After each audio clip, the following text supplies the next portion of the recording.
I love you.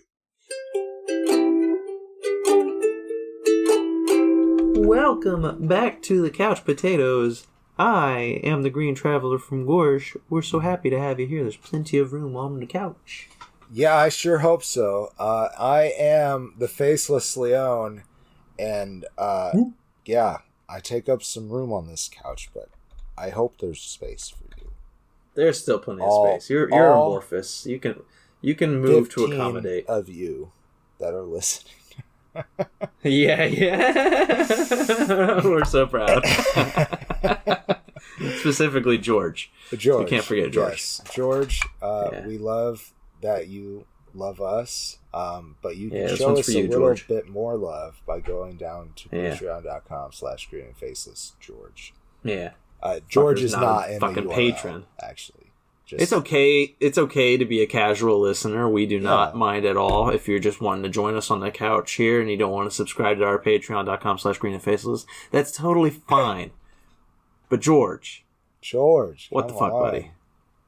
Every day you're on my phone, on my ass, saying, "Why wasn't there an episode last week?" Well, I'll tell you why. Come on, guys. I want to sit on the couch. Yeah, why wasn't there an episode last week, guys? Come over. Oh, by the way, I'm the Faceless Leon. I don't think I said that this time around. And this is a podcast about films and TV called Green and Faceless on the Couch.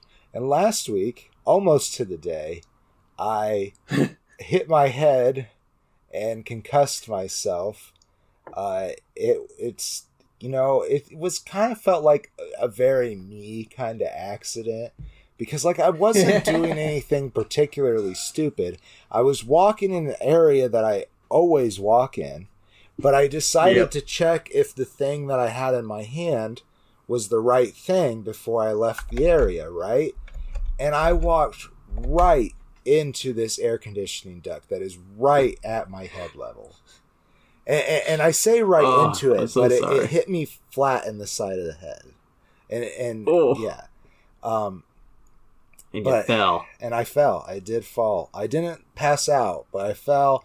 When the initial pain went away, I got up, I went back to work, and then I got on stage, and the stage lights hit me, and I was like, I feel nauseous as hell. And kind of spiraled from there. But by chance, is there video footage? No, that for as much expensive stuff that we have there, they do not have that great of security. And definitely no cameras. And I was the only one in the basement. Where exactly is nobody saw this. This was just... Oh, man. Yeah. Imagine if I did pass out. That'd be scary. Yeah. I think about that a lot. I look back at past events, stupidities that I've done, and been like, man, you're fucking stupid. I used to jump off of the our videotech booth back in high school because I did what you did. Yeah. I did what you do now for a job. I did for free in high school. And our booth, it was probably 12 feet up in the air, and to fix lights and mics and stuff down on the stage, I would just hang over the side and drop down. And now I'm just like, you fucking moron. If you were by yourself and broke your ankle or your knee or whatever, you would have been screaming in there for about an hour until somebody came to look for you. You could even have landed on your legs hard, fallen back, and cracked your head. Something. That would have been awful. Yeah. I was stupid. I went fucking dog sitting for my cousin once, and I was feeding the dogs and the cats, and then they had a trampoline outside, and I was just like, well, I'm gonna go play on the trampoline. If I had broken my fucking leg, I was by myself in the country with no cell phones at the time. I do love trampolines, and I did almost break my leg on our childhood trampoline because I decided to, as I always had, run off of it to go, do whatever else I wanted to do. And I missed the bar, and my leg went in between the springs, and I fell forward schmack, so that my legs were then higher than my face. And I scraped a big chunk of skin off of my shin. And my stepmom at the time, she's no longer my stepmom. She was in medicine technically, so she was looking at it, and she was a physical therapist. She was a physical therapist. Okay. I was like, what the hell does it technically mean? Anyhow, she looked at it and she said, we'll put a bandage on it. It's probably fine. And I said, okay, but what's that white part? And she said, it's probably fine. It's just, bottom layer skin, whatever. Years later, I was telling the story to somebody and she said, yeah, that was probably your bone. And I was like, what? Ew. What? Oh my God. It's like, you didn't take me to the hospital or anything? She's like, it was just, you just scraped your skin off. It's just skin there. And I'm like, oh my God. I was going to say at least she put a bandage on it. That was better than what my dad did. But in retrospect, it's not that much bad because I didn't have bone showing. So, yeah. No, I ran to the stage one time and I tried to jump up onto the stage and we had a hard wooden corner. Like the edge of the stage was a hard wooden rim and very sharp on the edge. And my shin bashed right into it and gashed my shin open. And I was just like, I'm fine. It's okay. I don't need stitches. I went home, later I put bandages on it at school, went home, and my dad was just like, well, we have Gorilla Glue, so he Gorilla glued my shin together, and I still have a divot and a scar there. Oh my God. I should have gotten stitches, but hey, the Gorilla Glue, it held up, man. It really did the trick. Okay. So we are here to talk about movies, as we usually do. You still recording? I am still recording. Hey, I don't know if we got farther than this point or not, but I don't know what happened. No, not really. It showed that it was recording, and then it wasn't.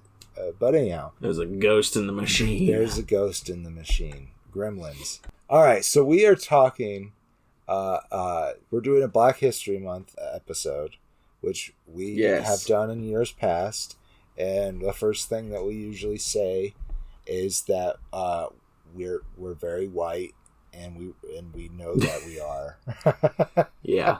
So here we are talking about two heroes. We are very excited to say that these two people did everything in their power to not be violent in the way that they were helping the movement, and I think that's honorable. But at the same time, I also recognize the merits of, say, the Black Panther movement or the Chicanos or anything like that. Yeah, the episodes we've done in the past, they've seemed more violent than these two. And it's like that violence is definitely, necessary and important to remember because it obviously happened, shouldn't be forgotten. And I think it does a lot to show the horrors and tragedies of our past. But it is nice to know that the two biopics that we're talking today they still have some violent moments, and they definitely still show discrimination in the society. Right. But there's a lot less focus on the violence of the times and more focus on these two characters. The good things that they achieved. Yeah. I like that. First, we're going to talk about Marshall, and then after that, we'll talk about the new film Rustin. And so here we are, 2017. Marshall Thurgood. Thurgood Marshall. Is there a singer named Marshall Thurgood, or am I just thinking of George? Dr. Feelgood. Hey, George. No, I thought there was George Thoroughbred. Is it Thoroughbred? It's not Thurgood? I have no idea. Okay. I don't know. I'm not from the 70s, so I don't know either. But yeah, we're talking Marshall Damn it, I did it too! We're talking Thurgood Marshall. Here played by Chadwick Boseman. A very quiet, more calm, pronounced role. Yeah. Not his. I will say up front, not his greatest role ever, but still a great role. Very good. As always. But I went into this movie with no knowledge. I didn't watch any trailer. I don't know how I missed it in 2017. Right. Are you shaking your head because you're out of water? No. Or are you just shaking? Oh, okay. I guess I was active listening, but they can't see me shake my head. You're okay. You took a swig of water and then you just started shaking your head like, damn it, I forgot to fill my water. But no, I went into this movie. I thought it was a biopic on Thurgood Marshall. I was very excited. I think at the time in 2017, I thought it was a sequel to We Are Marshall. Thankfully, it's not. I think, honestly, I feel like that's why it went under my radar. Is just because I was just like, I saw it and immediately thought. About that movie is stickers on helmets. That's all I remember. Yeah. I remember it's like a football movie, right? Like, yeah. That's it's a football movie. I guess I remember that about it too. Yeah, I got nothing. But like, for whatever reason, I saw Marshall, and I think I just thought of that movie instantly. I was like, I'm not interested in a sports movie, so I didn't see this movie. But no, when we talked about it, you recommended it for our Black History Month episode, and I was like, oh, that sounds really cool. Yeah. I want to learn more about Thurgood Marshall. I don't know enough about him other than, first African American member on the Supreme Court. Also, Chadwick Boseman. I mean, yeah. Chadwick Boseman sells it. That's great. I fucking love it. It's not a biopic. It is not about the legacy or all the amazing actions of this man. It doesn't cover a lot of the many things that he did. It covers one single case that he was the lawyer in, and that is the case of the state of Connecticut versus Joseph Spell. Joseph Spell here played by, scroll down, Sterling K. Brown. Yeah. Joseph Spell is accused of raping and attempting to murder his employer, Eleanor Strubing, played by Kate Hudson. And I did not realize, I mentioned this the first time we recorded, that I didn't recognize that it was Kate Hudson. So I'm sorry, Kate. You were great. Yeah. Kate did a good job of being this white woman. Bitch.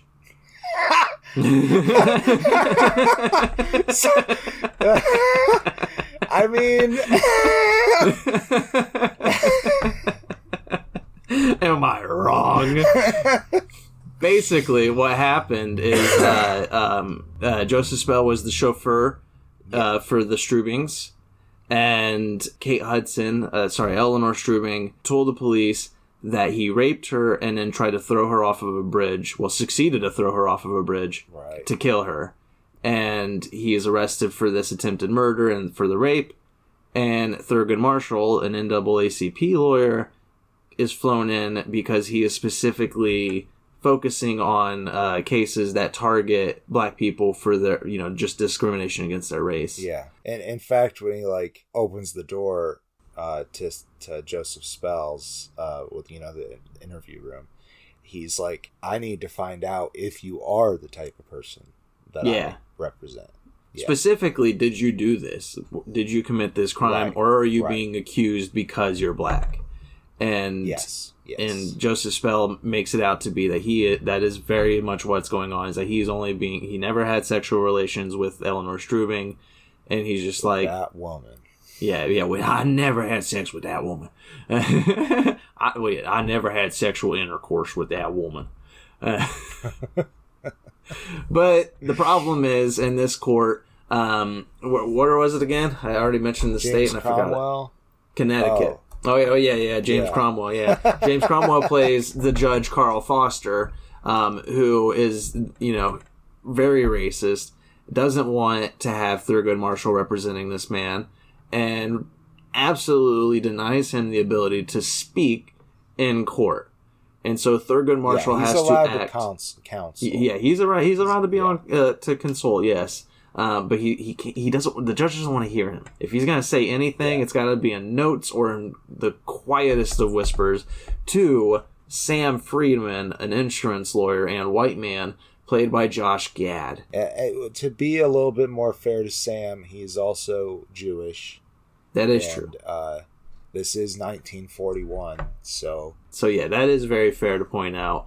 It's sadly also very fair to point out that the movie starts to very strongly focus on Sam Friedman. Like he gets a lot of the big scenes, and not to say that they're attempting to draw focus away from Marshall. They're still focusing on his struggles to overcome this racist judge and to represent the Joseph Spell, whom he sadly finds out might have had sexual intercourse with that woman. Yes, yeah, it gets very muddled, and I do like how Sam and Thurgood, I like how they go to the scene and they start picking, like, why would this happen instead of this? Yeah, why would he throw her? Why would he throw her into the calm waters as opposed to throwing her into the rocky rapids on this side of the bridge? Right, and then also the only stones that are around are little pebbles. And she says that he threw stones at her. Like big boulders, like huge rocks to try to kill her. So I thought all that was very interesting. Yeah. But, yes, as you said, Thurgood even just fucking leaves. And then it basically just becomes about Sam Friedman taking the entire resolve of this case. Sam is constructed or instructed. And, his whole plan is, his closing arguments is constructed by Thurgood. Like, Thurgood puts everything together for him. He gives him the entire game plan here. And then he has to leave it in Sam's hands to, to follow through. And it just, I don't know, man. Like, that felt a little weird to me because it's like... Yeah, definitely. The movie's called Marshall. The movie's called Marshall. He is obviously this amazing person in history. He did a lot of firsts, made a lot of things happen. Like, I feel like the civil rights movement just, like, he's kind of like he's a big name. Yeah. Yeah, he kind of got the ball rolling, I feel like. Yeah. Like, he should be on the Mount Rushmore, even though it's a horrible analogy, he should be on the Mount Rushmore of the civil rights movement. Right. I agree. And I say that because 1941, that's a lot earlier than a lot of people think when it comes to the civil rights movement. Right. Because a lot of the major events that we talk about happened in the late 50s and 60s. Yeah. So there's a whole lot of stuff that we could obviously look to. And we focus on this one trial that he was not able to be as much a part of as he should have been. Yeah. And I think the story of Sam Friedman is an interesting story of how Marshall got him into it. But maybe that could have been Act 1. And then the rest of it is like the cases that they worked on together in the future. Like, I don't know. There could have been so much more. They should have chosen a lane here. Either make an epic biopic on Thurgood, because there's a lot more than just this one case, or make a biopic. This might be a particularly famous case for him. I don't know. Yeah, maybe. I don't think so. Like, I feel like maybe it was. Maybe it was a big case. Yeah. But, like, it's not something that I grew up in a very stupid school. We covered very little of this time period because my teacher was very excited to get to Ronald Reagan in the 80s. Oh, great. Yeah, gotta love it. And there was a lot of focus on JFK, of course, but not much on the civil rights movement. I don't think this was a case that was brought up. It's like it definitely wasn't that famous to be discussed. I remember hearing about Sam Friedman, but I don't remember. I don't remember Sam. Case. But like, I don't know. Like, you either do that epic biopic on Thurgood, or if you're gonna do this movie, this story, you make it about Sam and how Thurgood, as you said, brought him into the movement. I feel like this movie was initially called Marshall and Friedman. Yeah, and somebody along the line was, we got Chadwick Boseman. He's what's gonna sell it. Oh yeah. Let's just call it Marshall. Like, that's what it feels like to me, because he's definitely a main character, but Sam just feels like the protagonist. In fact, we start with Sam. I'm pretty sure we start with Sam. I'm not sure. And he does. They at the very least in the very beginning, before he meets Thurgood, he is doing some case about accounting and, found some loophole for some rich people. That's what he does. He's an insurance guy. Yeah. His brother did in this case. Exactly. And he ends up falling in love with the work, which is great and awesome. Yeah. But it's just not what I thought this movie was going to be. And so, it was a little disappointing. Yeah, it was a little disappointing. And then there's also like two white savior moments with, there's a white jury forewoman. She's a Southerner, and Marshall, he makes a decision early on. He's like, I want her to be on the jury because she's going to question things. She might be a Southern woman, but she has this integral instinct to just not believe what you want to believe, but actually look deeper into the meaning of things. Right. And also she kind of hated the other lawyer. He saw that she didn't like the way he spoke to her. So he was just like, I want her. And, she has this moment of... It was Dan Cook, is that right? Oh, Dan Stevens. Yeah, Dan Stevens was the other lawyer. Lauren Willis, like the Beast from the live-action Beauty and the Beast remake. That's the thing. I didn't recognize him either. More people will probably know him as Matthew Crawley from Downton Abbey. Oh, that's fair. That's fair. Or I haven't watched that. Fucking Xavier's kid in Legion. Yeah, I didn't watch that either. Oh, I think I might have just spoiled Legion. Oops. But no, like she has that forewoman, that jury forewoman. She has a moment of like, it's not really white saviorism, but like she stands up and declares this black man free of charges, and then also the judge himself, James Cromwell, has a moment where Dan Stevens stands up, the opposing lawyer, and he's just like, you need to scratch that statement from the record, and James Cromwell is so moved by the statement that he's just like, no, we're gonna leave this one in. And it's just like, I get it. Like, it definitely happened. Like, it was a moment that happened, and you can't really change it because, like, obviously he's the judge. He has to make these kind of statements.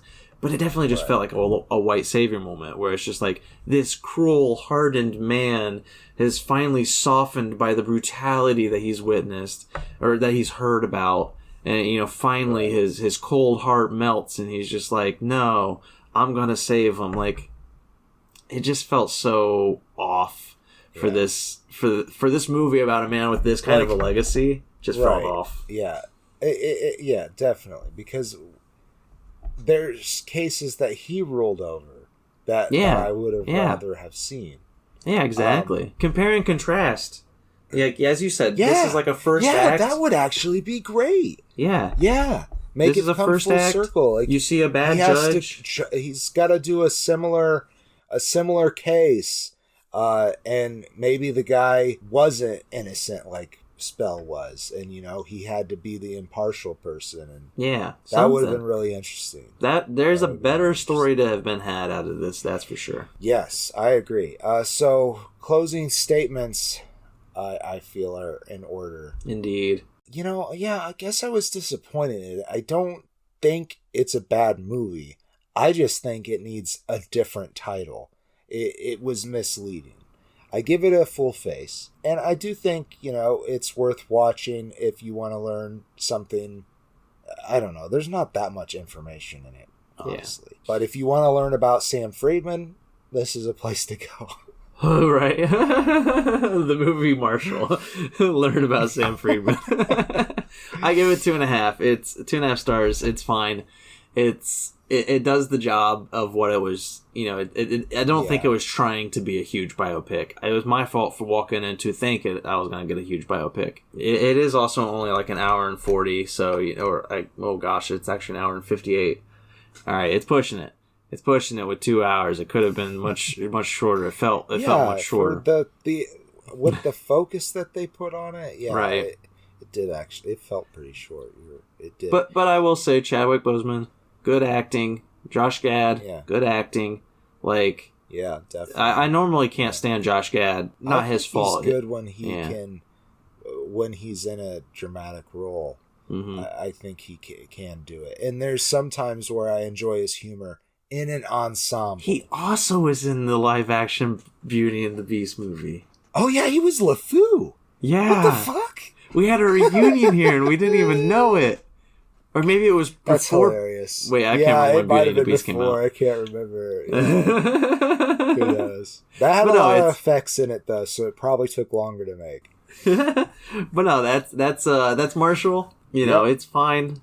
Check it out if you want, but I don't think it's the movie for you. It's not a high on my recommendation list, that's for sure. This next one, though. This next one, though, indeed. And you know what? It was also about the same length, and it felt much longer. I'm just going to say that up front. And should let's take a Spoda break, and we'll come back and we'll talk Rustin. I love you. If I were to ever have a Weird Al cover, that would be what I would try to do. I've been working on this for a long time. Cut all of that. Hey, welcome back. Welcome back to the couch. Potatoes. Woo, woo. Oh, that's your thing. We're starting over. All over. Let's talk about Marshall again. Attempt number 3, baby. No. Let's talk about Rustin. So, Bayard Rustin, he is an activist for the civil rights movement. He is also openly queer. And that makes it hard for him in the NAACP because people don't like him because of that. Yeah. Particularly Roy Wilkins, who I believe was the president at the time. I think so. And that's played by Chris Rock. Yeah. And much older looking Chris Rock. Yeah. I don't know how much of that's makeup or if he's really gone that gray. Of course. And Rustin, of course, is played by Coleman Domingo. Oh, thank you. A wonderful job. Yeah, nominated for Academy Award for Best Actor. So, one interesting thing about Bayard is that when they were doing the bus sit-ins, he was pulled off the bus by a white policeman, obviously, and they smashed the side of his face with a billy club, and so he proudly sported missing teeth on the side of his face as basically like a war scar for this for his passive protest. So anyhow, he gets paired with Martin Luther King, and Martin Luther King's getting a lot of buzz behind him for the movement. And so he's like organizing things for Martin Luther King, and something comes out about maybe they're in a relationship or something like that. So he hands his resignation into Martin Luther King, expecting them not to accept it, but they do. And the story is mostly about him coming back and having this idea. He doesn't just come back to the NAACP. They actually come together after his idea gets big enough. Yeah, he kind of forces his foot in the door. Yes. He wants to march over 100,000 people. I believe it was 100,000 people at first. To the Lincoln Memorial. At least on Washington, D.C. for 2 days. Yeah. So he's using these students and everything to get this going. And finally it comes back around to the NAACP is going to get involved no matter what. And there's talk about taking him out of the leadership position for this. His allies convince otherwise. And, of course, the march happens. But he is kind of the unsung hero to what people equate as Martin Luther King's biggest event. Yeah, his I have a king speech, or I have a dream speech. Yes, I have a king. I have a king. But it is very important to note that because, history, at least when we're taught that big moment, when we watch the speech, I have seen that speech so many times, And every time, obviously, I'm focusing on Martin Luther. It was Martin Luther King. It was his event, his big moment. Never have I realized that right behind him to the left, if you just watch that speech, there's Bayard Rustin, the organizer of a lot of things, a lot of these big moments. Yeah.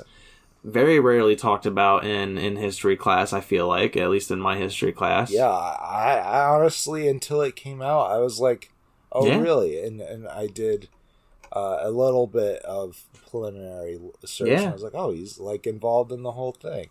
Yeah, didn't know this name. Sadly, it's very, very upsetting. It is important to say this movie is produced by Higher Ground, the Obama production company. Oh, yes. So, again, I am fascinated with how Barack and Michelle have been spending post-presidency. Yeah. I love it. I am too. They bring such good things so far in regards to their entertainment. It's like it's always been educational and great. Waffle and mochi, educational, dude. I'm not kidding. Like we loved waffle and mochi. I do. That's what I'm saying.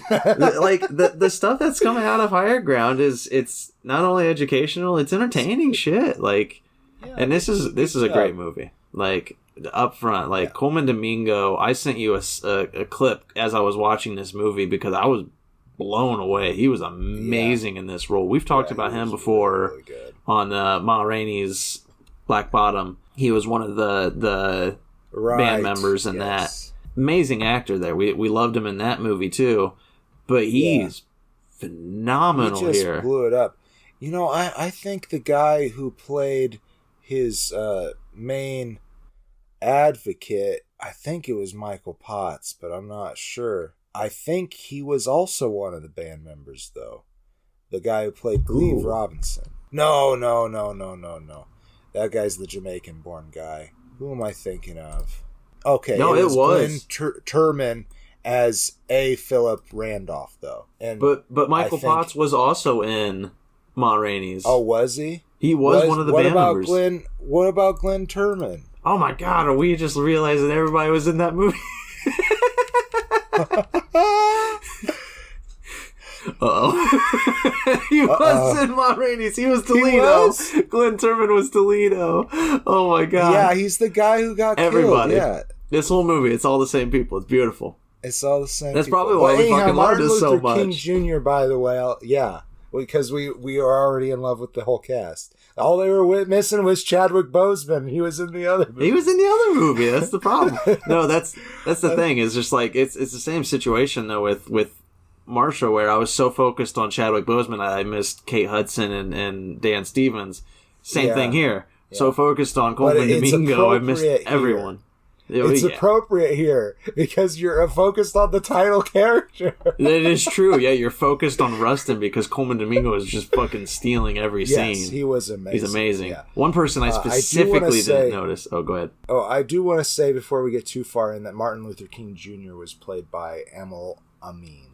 Yes, yeah. And pretty good, too. I've seen... there's been so many different Martin Luther King's adaptations of this great man. And I really liked Amil. I'm sorry, I don't know how to pronounce the first name. Amil? I think it's Aml. It might be Aml. Aml Amin. Apologies, very sorry. I should have looked that up beforehand. But it is a very good Martin Luther. It's very quiet. Again, it's similar to Chadwick Boseman's performance in Marshall. It's very quiet and pronounced. You get a lot more internalized acting as opposed to these emotional outbursts. In his speech, you get the big moments of the speech. They don't focus on the speeches too much. No, yeah. But they do, of course, you hear him say, I have a dream. Yeah, exactly.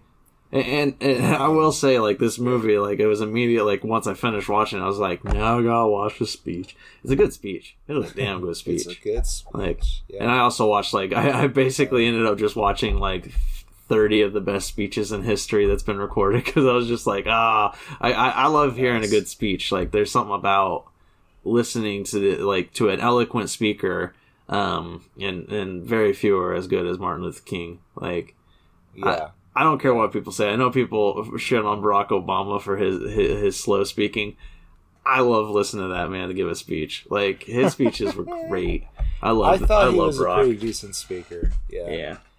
But yeah, I mean, Martin Luther King just. Oh yeah, Martin's better, no doubt about it. But I really did appreciate Amin's performance, because it felt like a real person, and I feel like in a lot of the performances of Martin Luther King, because he has these high rhetoric moments, he feels more like a hero. It was very similar to the Selma performance. Yes, yeah. By who was that actor? I can't remember his name right now. Oh, I David Oyelowo. David Oyelowo. That was David Oyelowo? Yeah, in Selma. Okay. But very similar to that, where it's very, very, internalized acting, very good. Yeah. Sorry, Amin. David Oyelowo's great Martin Luther King Jr. Oh yeah. I mean, like it was. Obviously, he was the main character in that as well. To Amin's credit, he has to go up against Coleman Domingo, who is delivering. Yes. Like, I went into this movie. I saw the nominations for Best Actor, and this one and Jeffrey Wright were one of the ones that I had not seen. I was just like, all right, I gotta immediately watch those. But obviously, I was like, Cillian Murphy's definitely gonna win, though. I mean, come on, Oppenheimer was great. I really do think Coleman Domingo gives him a run for his money here. Like, I know. I mean, this was really good. I didn't see Oppenheimer, so I can't speak to that. This was definitely the best performance I saw from 2023, rather. That's fair. 10 years behind. Yeah. But no, looking at all the other award shows, it's almost certainly still going to be Cillian Murphy. But I really do think you mentioned Jeffrey Wright, though, and I do. In this as well. Yeah, Jeffrey Wright is also nominated for Best Actor in American Fiction, but I did not recognize him here because he plays Adam Clayton Powell Jr., who is he is a representative, representative or a senator, who does not like Bayard Rustin, specifically because Bayard is gay. And because of something that happened in Bayard's past, that he got arrested for sodomy. Exactly. Yeah. And Powell kind of wants to spread that. He wants that to be news. Mm-hmm. He wants it to ruin this man so that he can't ruin this big moment. Because that's what everybody's afraid of. Everybody's afraid that... But it also, when it comes down to it, everybody in the room is like, no, Powell. Yeah, you're exactly. Wrong. Which is a great scene. Yeah. It's a really good scene. Yeah, I love that scene. I mean, Jeffrey Wright was great in it. It was so crazy when I got to the end and the credits were rolling, and I saw Jeffrey Wright's name, and I was like, well, who the fuck did he play? And then I looked it up on Wikipedia, and I was just like, oh my god, he was that guy? I was like, fuck, the makeup job is great. Like, they did a great job on costume and makeup. And the acting, of course. Like, everybody disappears into these roles. They do such a damn good job. It really is just good acting all around. Like, I really do appreciate it for that. But yeah, I did not recognize Jeffrey Wright. I was just shocked. I even looked up photos afterwards, and I was like, yeah, I can see it, but they did a damn good costume and makeup job on this movie. Job. It is the I did recognize him right away. I do have that old LED screen TV though, and just a little brag. But anyhow, I did recognize him, and I was like, man, this is the most drastic difference I've ever seen in Jeffrey Wright's appearance. I still have yet to see American Fiction, but it's one that I do want to see that. I'm waiting for it to... It might be streaming now, maybe. Actually, I gotta look into it. I think the guy who played Spell plays his brother in that. That was initially what we were going to watch. Instead of Marshall, we were going to have Rustin versus American Fiction. Right. But at the time of us, when we were watching it, it was not available streaming, and we did not have the ability to go see it in the theater, sadly. So... Yeah. Might be streaming now. We'll have to look into it because I really want to watch it. We should. I would love to. But yeah, I closing statements on Rustin, if you're ready. I think I'm ready. Yeah, sure. Unless there's a favorite moment you want to talk about. My favorite moment was when the one scene that I sent to you, because it was the scene that I was really just blown away by Coleman's performance, and it was they had just watched the police hose activists outside of restaurants and everything. You know, they were peaceful activists. They were protesting, not doing any kind of violence whatsoever. And the police, you know, very televised event of them hosing these poor people. And Bayard, Rustin, when he's watching it, dogs on him too. Yeah, and set dogs on him and everything. It's awful. But Rustin, you know, he's watching it with two of his employers who are white men, and at the time he's working at it's to stop the A bomb.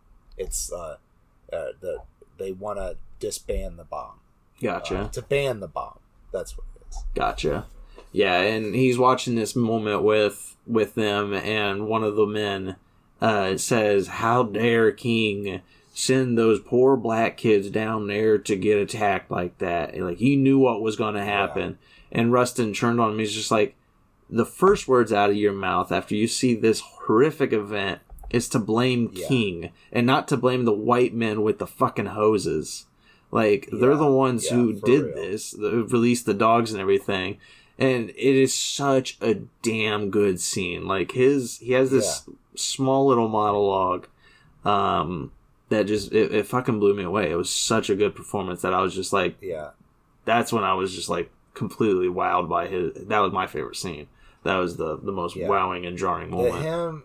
I believe it ends with him saying, "I am walking away before something happens that we all regret," or something like that. He mentions that he said when he goes to a black church, you know, what he sees and the singing and the celebration and everything is unrepressed rage. And he says, and before I say something and I'm going to regret later, I'm going to walk out of here, and come Sunday, I'm going to church.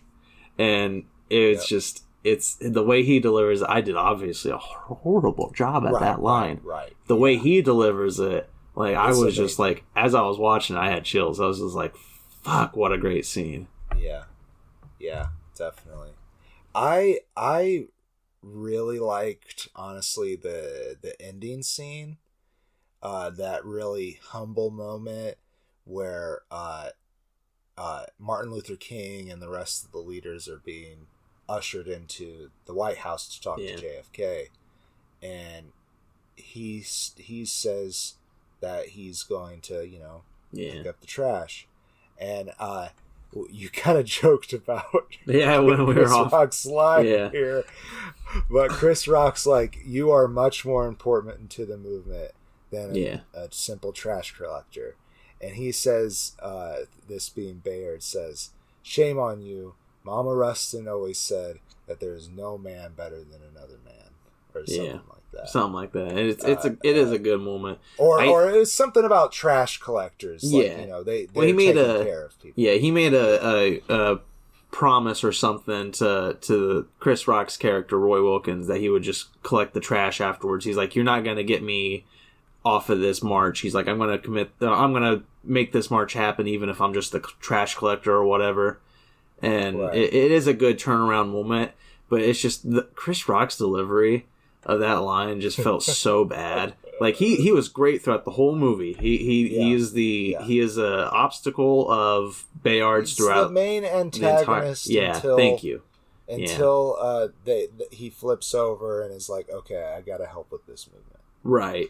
But like he is fighting him. March. He is fighting him the whole way because he doesn't want Rustin's homosexuality to affect the movement.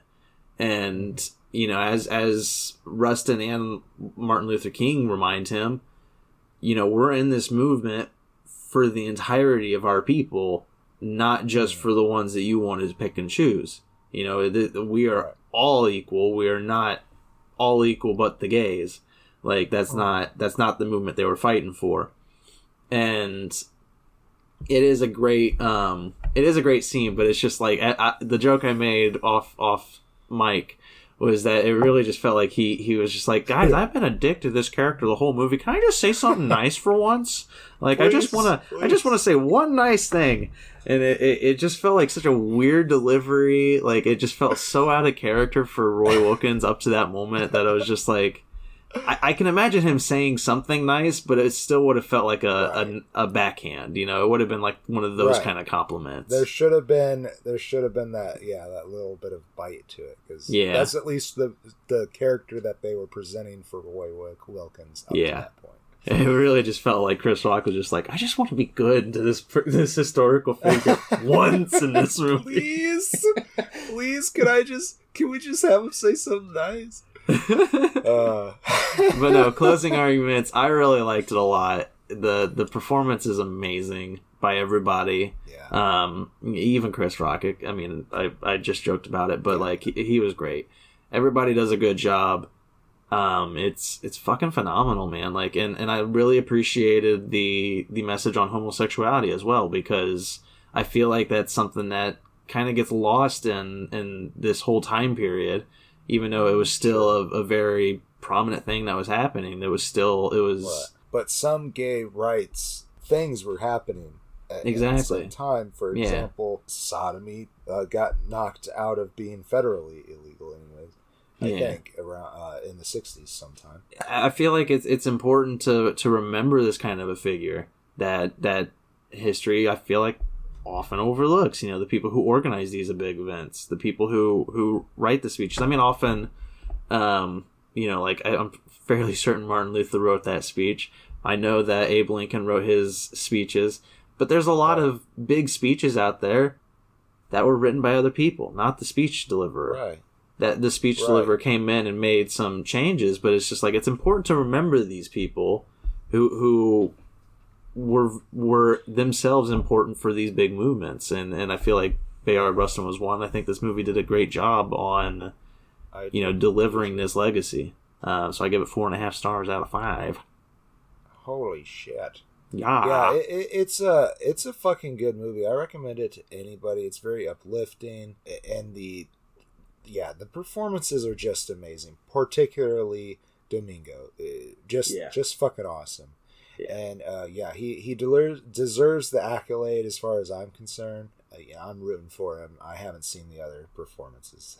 I think it's great though that it's like we're pulling up all these images of these men, and I'm just like, yeah, he was in Mulroney's, and I'm like, he was too. He played that character.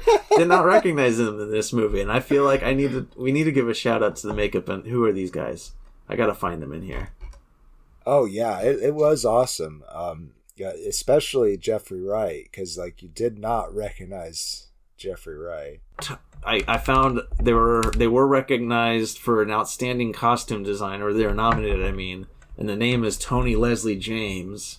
For outstanding hairstyle and makeup, Melissa Forney and Beverly Joe Pryor. Like, okay, well, cool. It could get that one as well, as far as I'm concerned. They were not Academy Awards. Those were just other awards that I found that they were nominated for. They did not get recognition at the Academy Awards aside from Colman Domingo. I give it a face and a half. Oh, yeah. Nice. Hell yeah. Well. Oh, Lenny Kravitz did a song for it, too. We forgot to mention Lenny that. Kravitz? Yeah. Really? I think it was like the opening song. I can't remember if it was the opening song or the ending. Okay, that's cool. Yeah. He's the Milky Way guy, right? I'm sorry.